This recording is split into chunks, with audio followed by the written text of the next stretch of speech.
right, happy Drake, how Friday, you doing, Tom. brother? Good, how are you?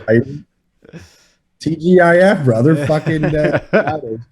So. Awesome, yeah, of course. Always great to get to the weekend. Yeah, yeah. Where you at? Where are you on the Pacific Coast? Yeah, so I'm in Washington State, right kind of on the border by Portland. I generally just tell people Right. Portland, but yeah, Yeah, nice, yeah. So nice, nice. yeah, and what are you still in London, Ontario? That's I'm in Toronto now. okay. So I actually got here roughly 6 weeks before the pandemic. And so things are finally opened up. So now I could kind of explore the city and be a Torontonian. So That's fun. I'm sure that was kind of tough moving during all that stuff. it was, but we got through it. Hopefully it's all it. So Yeah, no kidding, man. I'm so ready to be fully normal again. It's pretty much where I am, but yeah, yeah, it's yeah, crazy. yeah, yeah. And how's the weather? I was just talking to a fellow Canadian of yours, actually, Olivier Aubin-Mercier, and I'm not Oh exactly yeah. sure. Yeah, not exactly sure where he's based at the moment, but he said it's kind of getting summery where he is. So, how about you? Yeah, so he's in Montreal. I think he's in Montreal, and we're roughly 6 hours away. Okay. It's summer here, man. I guess it's 25 degrees. I'm not sure what that would be in Fahrenheit, but it's basically it's summer. It's hot. It's t-shirt weather, There you so go. we're good. Yeah, Yeah, it's yeah, it's a little slow for me right now. Like we get a lot of variety and rain, as people will say, but yeah, it's raining yeah, right now, but it's also like summer, but it's June and not like hot yeah. yet. So, I feel like you guys get similar weather to Vancouver, right? yes, completely. It's pretty Yeah, much the exact yeah. same. I So, love Vancouver. oh yeah, wonderful city for sure. Yeah. But yeah, well, thanks so much for hanging out and chatting today, man. Means a lot. Your story is very Yeah, interesting, and I got to congratulate you on the recent appreciate that. victory you had. The knockout, very I quick stuff appreciate that. against Jesse Hull. Got the title. I Yeah, mean, how great was that yeah. for you, man? It was definitely a great feeling. It was like I hadn't competed in a year and a half, roughly, and fight week, I just started kind of having some jitters and kind of having some of those doubts seep in, right? Just because I hadn't competed in so long, and like during that training camp, I just kind of watch a video of him. I'll be like, I got this guy. But then, as soon as it kind of like started inching closer and closer and closer, I'm just like, like the nerves are starting to Right. settle in. Fight week, I was super nervous, and then it felt incredible to get that win. So, I mean, I was, ready to go, to decision. I was like, this guy's going to be tough to put away, and you know, thank God that I got it over with quickly. Yeah, and I mean, you had what, two fights canceled in December, so you were hoping to get in there sooner. I mean, was that Man, no, like tough? that's what it says on Oh, Tapology, they but like lied. it's like like it's just like there were so many. Like there, I had one in February, like just like the one in February was absolutely ridiculous. Like the guy signed a contract to fight me, and then like he goes to the promotion, and then all of a sudden like message a promotion like 2 weeks later, he's like, I took another fight. He's like, what? Like, are you kidding me? Some guys are just so unprofessional. It's Right. ridiculous. Yeah, wow, Yeah. that's crazy. I mean, I'm sure that's a bummer to have to deal with that kind of thing. Yeah, yeah. You wouldn't think you had to like in the professional level. Like that's one of the reasons why I moved from amateur to pro. It's just because like, as an amateur, that's basically like all that happens. Right. However, as a pro, like you just like expect more to people, but I guess not, right? Yeah, and I'm glad you mentioned the amateur career because I think that's an interesting thing as time has gone on in MMA, where like we don't see, at least I noticed it with the women maybe more than the men, where like people just jump into pros a lot more for maybe the reason of not getting paid and that whatever it is. But I Yeah. mean, like, do you think that was an important thing for you to at least get that experience? And like, did you have a certain plan of how many you wanted to do before going pro? I mean, Yeah, for sure. I came from a team where the like Chris Hordesky, Sam Sutton, Mark Hominick, they had like 50 amateur kickboxing fights, right? And so like they were always like, hey, like get as much experience as possible, and they're always trying to like push me to compete more and more and more. But the thing was for me was like I at that time in Ontario where I'm from, there was amateur MMA, but like it was like with shin guards, and I'm like I'm not fighting with shin guards, man. Like I've got 15 MMA fights. I had 6 amateur, and like every single one of my amateur fights, like no shin guards. And my first 4, they were in Michigan, and like the rules are the exact same as pro, except there's no elbows and 3-minute rounds. Mm, So I'm like, I want it like if I'm fighting MMA, like I'm doing this, right? Like I don't want to like, do like the little, shin guards and that sort of stuff. I wanted like the full on, like, the full experience and to feel like a fighter. And I was supposed to have a few more amateur fights, but at that time, I just was like, you know what? Like, I'm sick of like training and then like winning a fight and then it not meaning anything. Like, if I'm putting in all this work, I want right. it to actually like mean something and go towards something. In hindsight, I should have maybe done like a few more, but I mean, we're here right now, and like I'm just learning, and I'm much more experienced. So. Yeah, that's totally understandable, man. And it's funny you mentioned the shin guards. Did they not do headgear though? Because I feel like they usually have both, but they just had shin guards only. Well, so in Ontario, it was like if you, I think it might like I forget, it might have been if you had like maybe less than 3 fights, you'd wear headgear as well, Okay. something like that, and then you had like the big puffy MMA gloves. It wasn't just like the 4 ounce. You know what I mean? I'm like, I don't want anything to do with that. Yeah. I want a real fight here, guys. I know that reminds me like just playing with your brother or something, you know? Yeah, Having a play fight. yeah, yeah, That's yeah, hilarious. But I mean, as for the last fight, man, that was also in Alaska, right? So, I mean, what was that experience like? yeah, A very unique place that not a lot of people yeah, get to go to. I have a friend who's up there and lives there, but was that your yeah. first time? How was it? That was my first time. We flew in, and it was beautiful. Like there's mountains and stuff, but like there's a lot of wilderness, and like the people are definitely interesting. Yes. The people are interesting. It's really nice wildlife. It's just like kind of your basic meat and potato state. Like it's not like a luxurious, Yep. it's not like a California where there's just like a lot of you know, I don't know how to describe it. It's very meat and potatoes. Like, Yes. you got your wilderness, and you got your like local life that's like there's not much going on. It's So kind of yeah. like respectfully stuck in the past. You know what I mean? Like Yes, that's yes, how they 100%. want it to be, though. That's a very good that's a great way to put it. Yeah. So And it's funny, man, mentioning Alaska. Me and my friends were actually having this debate like last week. So I want to ask you now, would you prefer 30 days of night or sunlight? Because that oh happens there, man, right? that's a tough I question. know. And like I was like falling asleep, or sorry, like I go to bed pretty early. Like I go to bed around like 9 o'clock, and literally the sun was out the whole like it was 9 o'clock when I was there. The sun was out.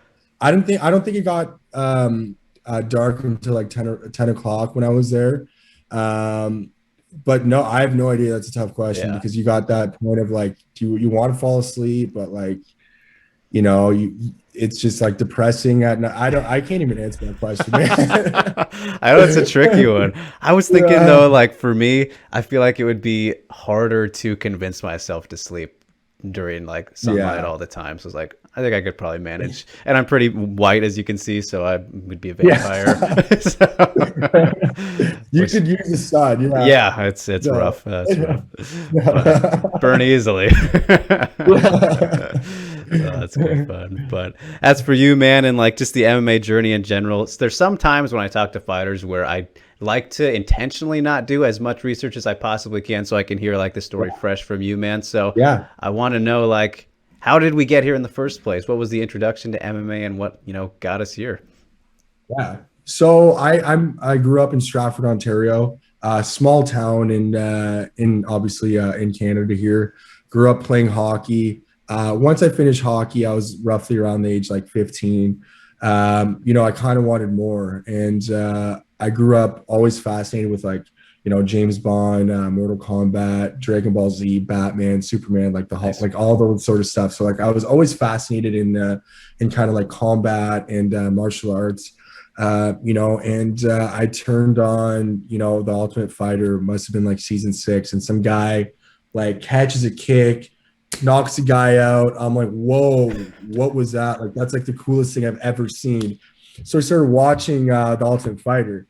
And then like I'm like, okay, like this is really cool. Like I've loved like health and fitness. I love playing sports, and obviously um I love martial arts. So like it kind of checked off all the boxes. So I just kind of started like watching it religiously, like all the time. Started buying like tap out shirts and like Oh, was there just we like a go. huge fan. Started buying affliction shirts, you know, all that sort of stuff. And then like at that point, I was like a small, you know, I was like an undersized kid, and like I just didn't really have a direction in life, and like I wanted to be, you know, subconsciously like respected by my peers, and like, you know, I did have a lot of friends, but I did also get picked on a lot by my friends, and like I was getting sick of it, and like I started doing martial arts, and then I started to, you know, progress, and then, you know, I started feeling really good about it, and then people started to kind of see that and then respected me.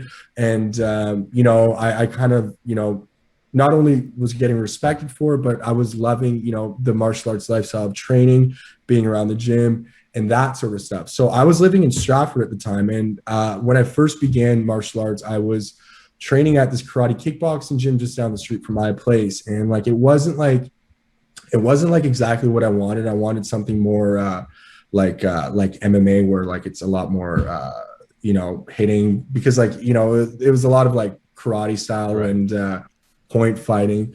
And so I started calling up these guys that used to train at this Muay Thai gym back home in Stratford called 519 Fight Factory, and we'd be going to like the YMCA, and like I'd be like training with them, and they'd be showing me like the Muay Thai stuff, and I thought that was cool.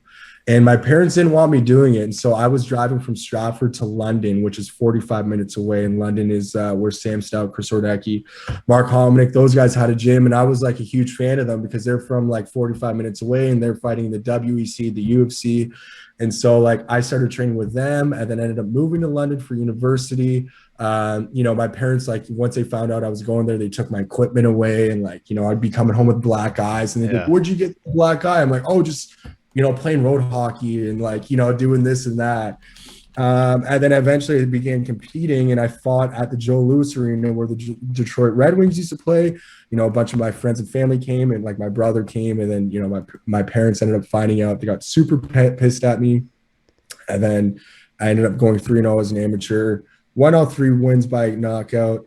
And then they're like, just tell us now. And so Yeah. here we are. I just, you know, been progressing, been all over the world, Thailand, all over the States, all over Canada. And, you know, now I've made it kind of a professional career out of it. So, Yeah, that's awesome, man. And I mean, I've heard that many times where it's always fascinating to me the kind of dynamic between the parents and the kid, because you know you never want to see your kids get beat up or anything, even if it is in a sporting fashion, or whatever. So yeah, are they like more supportive now that you've kind of made a yeah. thing out of it? Yeah, they're much more supportive. And what was happening was they're like the most supportive parents ever out there. And they just saw, because I wasn't doing well in school and I didn't have like a direction in life, and they saw that like the discipline it took for me to train and like cut weight and like, you know, like just be so like hyper focused. Like I've never been like clinically diagnosed with ADHD, Yeah. and like I'm seeing a therapist now, but like she's like, yeah, you probably have it. And so like I was never able to focus in school, but like MMA is really the only thing that I can like sort of focus on. It's been really nice to kind of have that as an outlet. And so once they saw that, they're like, wow, like that's, you know, we're really proud of you. Like we didn't think you had it in you to like do something like creative, and Been like there, man.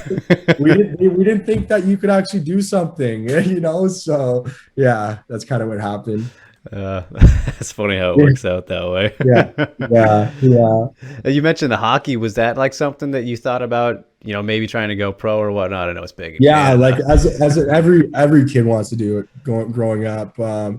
But what happened was like I was like an undersized kid, and like it just didn't end up working out. And yeah, like I just, you know, I wanted it, but like I mean, it Yeah. was just like, you know, it's one of those things where like, oh, like I want to be a hockey player, but like I wasn't able, like I wasn't putting in that effort that like I do as an MMA fighter. Yeah. But I was just a young kid. I didn't really know what to do. So Yeah. Any hockey fights?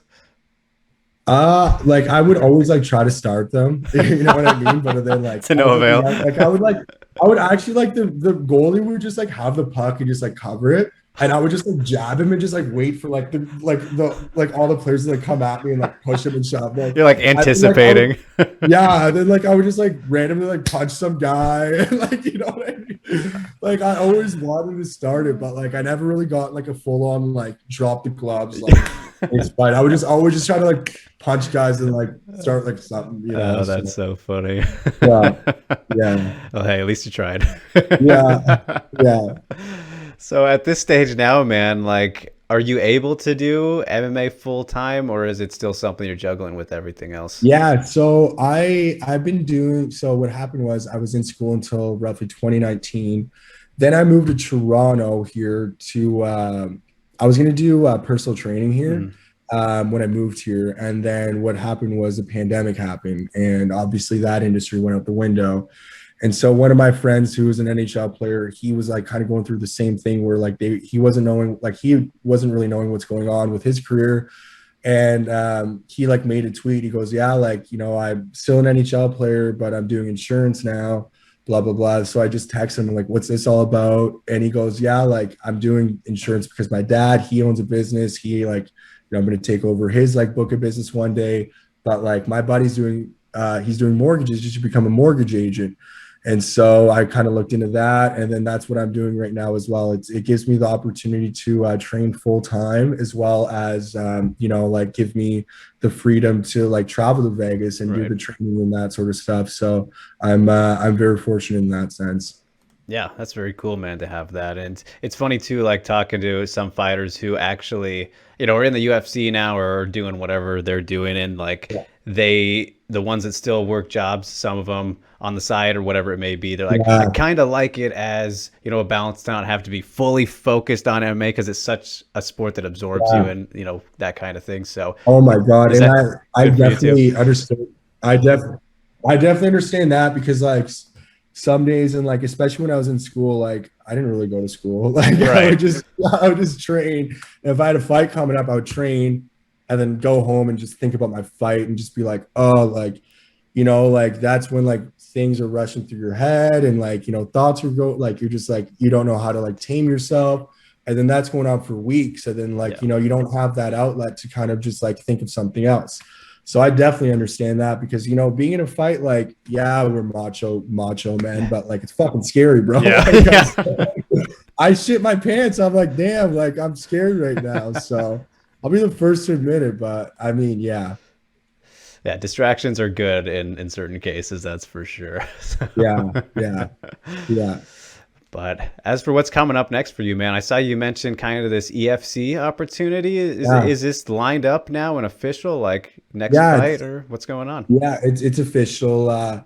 The contract is signed. Fighting a guy named Pietie Coxen. So what happened was like the origin story of this fight, so to speak, is I was a pro and I was like I lost my first pro fight and like I was on Tapology, and at this point like I hadn't fought for almost a year. I'm just trying to find a fight.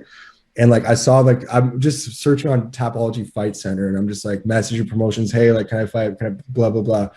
So I found this EFC show and I'm like, wow, this show looks pretty cool. So I messaged the I don't know, the president or whatever, Hmm. his name's Graham. I'm like, hey man, like, you know, your show looks pretty cool. Like, can I compete for you guys? And like he's like asking me about me. He's like, you know what, like you're not really marketable right now. Like you're 0-1 as a pro. Like come back to me like eventually. And then so last year I had broken my arm after one of my fights. I was scheduled to compete and I think it was like May 1st. So I had broken my arm, and at that point I was just like trying to find a fight like to get set up for, you know, when I'm back. And so I'm like, you know what, I'm gonna message this guy. And he messaged me back and he was like, yeah, like let's do it. I'm like, fucking right, like that's awesome. Because like one thing I love to do is travel. Like I love to like travel, train, and fight. And so like I've never competed at home, and like it's kind of on purpose. It's like I Yeah. love to travel. Like I love to go places to fight, right? Like it's just what I love to do, right? And to see like I went to Alaska for my last fight, you know, now this fight I'm going to South Africa. Like it's on purpose. Like I like doing that, right? Yeah. So he's like, you know, let's set it up. And so that was supposed to happen on September 11th. And then my girlfriend passed away August 8th. And so I just called him up right away. And I'm like, hey, man, like, this isn't going to work. Like, my girlfriend literally just died like last night. And so he understood that. And then so I, won my fight in April. And I'm just like trying to like find something. Like, what should I do here? Message him. I'm like, you know what? Like, I'd love to have this fight, like, this exact same fight. Um, for my girlfriend, I'd love to do it for her. And he's like, you know what? Yeah, we could do that. How does July sound? I'm like, you know what? That sounds great. Then he comes back to me. He's like, you know what? August 11th now. I'm like, what? I'm like, fuck, like, what do you mean? And then he's like, well, look, there's no room on the July card. And then I'm like, damn, like I'm thinking, man, that's a 1 year anniversary of my girlfriend passing. Like she passed away August 8th. But I'm like, you know what? Like that is the best way to like not celebrate the 1 year, like get through the 1 year is just to kind of like, do something for her. Like she was so excited for me to go to South Africa compete. And she's like telling her friends, she's telling her family, she was so excited and proud of me. So like, why not do it, on the week she passed away? Like, hopefully that'll help me, kind of get through that week. And like, I could just have something to fight for. So. Yeah, definitely some great motivation there, man. And I just want to say sorry and offer my condolences because Appreciate as that. I was telling you, like I can't imagine having to go through that. Just thinking of the only people in my life and whatnot. So, Yeah. um, I know it was clearly a big deal, but Yeah. if you don't mind sharing, man, like Yeah. what exactly what Yeah. went down? So she went on vacation in Greece and just kind of sort of got in an accident like her first night there. Um, she just like, she fell and kind of won't go into the details. Like I truthfully don't even really know what sort of happened. Like it just like she fell and she went missing and I was like calling the police in Greece and like I was in the middle of like a conversation with her and she just kind of stopped messaging me and I thought that was bizarre. Right. And so literally like I found out that she died like probably like an hour after a conversation, I'm assuming. Like I don't know like how long after, but like her last text messages were to me. And it's obviously super upsetting. Like it's very difficult to move forward. And like, I'm very fortunate that I have mixed martial arts and, there's some days that I'm so depressed and have so much anxiety, like I don't get out of bed. And like it's gonna happen. Like I'm a human being, and I think it's very normal in this sort of circumstance. And so I'm very open to like having anxiety and depression, especially over this situation. It's not something that I'm gonna hide. And I'm very fortunate that I've got a very amazing a family that really helps me out, and I've got amazing friends, and they're helping me get through it. And it's something that I'm going to have to deal with for the rest of my life, unfortunately. But I'm just going to have to kind of navigate through it. So Yeah, of course, man. I mean, that's one of those things where it's just not going to be able to get over it, right? But I mean, at first, I'm sure it was, very, very difficult. And I'm curious, like for yeah, you, like how long did it take to get to a point where, I don't know, you were like, all right, something like struck in your mind to where you could get back to trying to fight again? And, what was kind of the key yeah, thing that brought you back to a point of being able to not move on, right? Because that's just going to be, yeah, nearly impossible, but continue, I guess. yeah. So when it happened, I obviously just kind of moved back home with my parents, and I just couldn't be in the condo. Like she was basically living here, and so like it was difficult for me. And like she had left a bunch of notes for me to like kind of find while she was away in Greece, and like she always just like would leave me notes and stuff. And like there's just I've got her all of her clothes here still, and I actually like I sleep with like one of her shirts that she used to wear to bed like every night. I still kind of still like so in love with her. um, but yeah, so what happened was it was like 2.5 months later, and I'm just like still in bed. Like I never left bed for 2.5 months. Like, and my parents were like super worried about me. They're like, like we got to do something. And turns out some guys there was supposed to be a card that was going to happen in Niagara Falls, Canada. I ended up signing a contract and getting on that card. And like I moved back to Toronto, and like even like when I came back, like it took me like a week or two. I was just kind of like stuck in bed, and I didn't really have the motivation to like train because it's just like so depressed. Like at that point, you're just like at that point of depression, you're like you're almost like disabled. Like you're just like, you just can't do anything. Like I couldn't even like cook for myself. Like I was just like ordering Uber Eats and like eating once a day.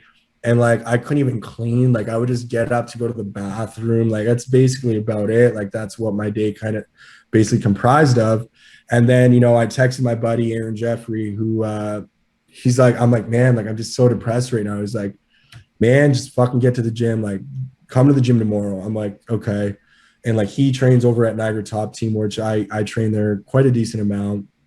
So like I show up there, and at that point, like I hadn't trained in like 2.5 months, and like I'd been drinking a little bit. Like I hadn't been like drinking too excessively. It just, if friends would come visit me back home, like I would just, go out and have a few drinks with them. So like I would just been, not in the best shape, and I ended up puking, like my very first time ever puking during a workout. And then that was halfway through. Then like I finished the workout, ended up like puking my guts out. And then like I'm like, damn, like I'm fucking back. Like that like I'm back. Like that felt amazing. And like I get in the car, I'm like, this is it. Like I start calling my buddies. I'm like, I'm fucking back. Like this is awesome. Like John Wick or something. So good. Yeah, I'm like, this feels so good. I just like got the demons out of me. And then like I called up Elias. I'm like, yo, I'm coming to Vegas. Like Elias Theodore, because he was there for training. He's like, all right, man, sick. Like I got an Airbnb for us. Let me know when you're coming down. And then like my buddy Tony Laramie was there. And so I went down for like 4 weeks and like, met a bunch of people and like started living again. So yeah, that was basically it. Crazy stuff, man. And I'm sure that was just, a kind of a hell of a weight lifted a little bit, to have that feeling kind of wash over you, right? And get back into it. So I mean, that's an interesting thing to me. It's, everything can tie into it, but the whole, there's always that debate, right, of MMA being more mental or physical. Like some people will say it's a balance 50-50, heavily in favor of one or the other. I mean, how do you kind of view it, man? I would say it's all like, I would say 99% mental. Like if you knew me back in high school, and like the reason why, I think I get a lot of support from my hometown in Stratford, like all my friends there, and like, anyone back home. First of all, like they're excited to have like a professional MMA fighter from back home that's succeeding, but like they just like looked at me back in high school. They're like, damn, like this guy was like 5'6", like just like 100 pounds. Like, how the fuck is this guy an MMA fighter now? Like, how is he a pro fighter? And it's because I knew the whole time that I was able to do it. Like it was myself. Like no one went up to me back in the day and was like, hey, like, you know what? I think you could do it. Like that was me. And like, again, like if you see pictures of me back in the day, or you ask like, people from high school, and like, they always bring it up. They're like, damn, dude, like, remember you in high school? I'm like, yeah, like that ain't me no more, man. Like I'm a fucking man. So, I mean, yeah, I would say it's a lot mental because, without the mental fortitude of like, I could do this, and like getting beat up repeatedly in practice, and like, not only by like, pros, like I'm fighting these guys that are in the UFC when I was like 18 years old, when like, these kids are just like going to high school parties and, drinking their faces off. Like while they're doing that, I'm going to like the gym and like fighting these guys who are in the UFC, and like no one would do that. And then like looking back now, I was 23 years old fighting pro. Like I look at the 23-year-olds now, and they're just like kind of, I wouldn't see any of them fighting, pro. They're out there making TikToks and shit, So it's like, I don't know, just, obviously a lot of it is physicality, but the mentality of like, yes, I could do it. Yes, I could step into a cage. No, I don't give a fuck if I, get beat up, or yes, I'm willing to get embarrassed. Yes, I'm willing to get beat up. Yes, I'm willing to sacrifice all these things to get to my goal. I'm willing to sacrifice my social life. I'm willing to sacrifice everything. Right. So. Yeah, of course, man. It's definitely a very kind of fighting yourself a little bit to get to those spots in the first place. Right. So, I don't know. I might've missed if you said the date for the EFC fight. Yeah, it's on a Thursday, August 11th. Okay, so coming up, you got at least about 2 months here, roughly coming up for that. But I'm curious about that and kind of the mental aspect and preparation for that, aside from, of course, the training and whatnot. Like, obviously great motivation for that one, but like, I don't know, is it at this current stage, how is it feeling in terms of like, you think you'll get more nervous as it gets closer? I mean, Honestly, I just competed, in April, and I think the reason why I just got so nervous before this last fight was just because, like, first of all, there's a lot of weight on me, like with, my girlfriend and, not competing in a while. And like, I needed this win. It was for a belt, and like all this stuff was just like, weighing on me. And, when you don't compete for a long time, you just kind of lose that aspect of like having to, like, how to deal with that sort mhm. of stuff. And I think, now that I'm going to be more active, I'm going to be able to ride those emotions a lot easier. And so for this fight, my last fight, the guy was like a brown belt in grappling, and like I knew he was just going to try to take me down, and he's like a big boy, strong guy, had a lot of power, and so like, there's a few factors in that sense. But for this fight, like I 100% know I'm going to win. Like he's soft, like he's just not very good at all. He's like a straight up boxer. I'm better than him everywhere. I could go take it to the mat if I wanted to. And like, I might just do that. Like, I might just like, take him down and pound him out. Like, but I think anytime I go into a fight, like there's really no game plan for this fight. Like, I'm going to go out there, feel like the way I like, feel what I want to do, because that's exact. Like, I'm better than this guy everywhere. Like, I'm going to outclass this guy in every aspect of MMA. I could beat this guy in anything in life. Like if he wants to play me in a chess match, like I'll beat him. If he wants to like go for like do some sprints, I'll beat him in sprints. If he wants to like see who could dig the fastest hole in the ground with the shovel, I'll beat him, man. Like I'll beat him in anything. So yeah, that's the way I feel. I love it, man. That it's a phenomenal confidence. It's always great to hear. And I mean, Yeah.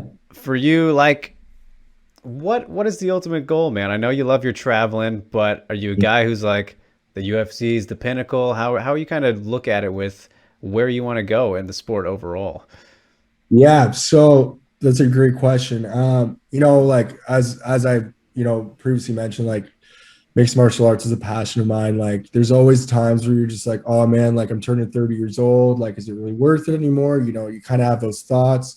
And like it's very true. Like, some guys are just like unrealistic. They're like, 7-7 and like they're 33. They're like, oh, I'm gonna make the UFC. It's like, no, you're not, man. Like, come on. No, you're not. Like, and to be honest with you, I'd be lying if I said I didn't want to make the UFC. Like, of course I do, but I mean, like, let's be realistic here. Like, I'm 5-4. I'm 29. Like, I'm not out of range to make it, but like, I'm not like I still have like I would say like four consecutive wins away from signing to the UFC or like Contender Series or like Mhm. Bellator would be cool. But right now, just taking it one fight at a time. I'm gonna try to like check off all my boxes, like fighting for EFC. That's definitely a bucket list item. Fighting in the UK, that's or Europe, that's a bucket list item. I'd like to fight at home at least once in Mhm. Toronto or London. That's a bucket list item. And so right now I'm just, taking it one fight at a time and most importantly, just winning. Right. And so, maybe when I turn like 32, 33, I'll kind of, either take less fights or just like completely stop. Like, who knows what's going to happen? No one knows what's going to happen. And Right. I think after like what happened with my girlfriend, like, that's one of the main things I learned is like, you just never know what's going to happen in life. So, I mean, to answer your question, I'd love to compete for a major organization. Mhm. However, just I'm being realistic here. So, Yeah.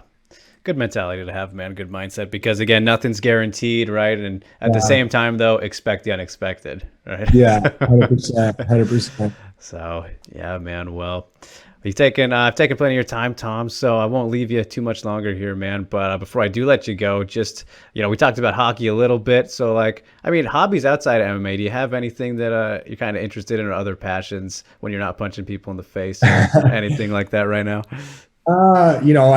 I love relaxing at home. I love traveling. I love hanging out with friends and family. I love working out, man. Just like love being in shape. And just, love to go in for a weight session, cardio. like really like I just, just a normal guy that likes to do normal things, right? I'm not, nothing out of the ordinary. So I Except for the mean, fighting part. yeah. Yeah, exactly. I love Yeah. it, man. So very cool stuff, man. And I appreciate you so much, for opening up and kind of sharing your story. It was very interesting when I heard about it. So I got to give credit to Ben Davis, who kind of told me about it. I'm Yeah. sure you're Oh, familiar nice. with Yeah. him. So my buddy, Nice. That is an awesome guy. yeah. Yeah. I So love that guy. shout He's an out to him. interesting cat. Yes, he Yeah. definitely is. He Yeah. definitely is. No doubt about Great guy. that. But all Yeah. right, Tom, I'll let you get on with the rest of your Friday and enjoy your weekend, man. Thank you so much again. Man, I really appreciate you reaching out.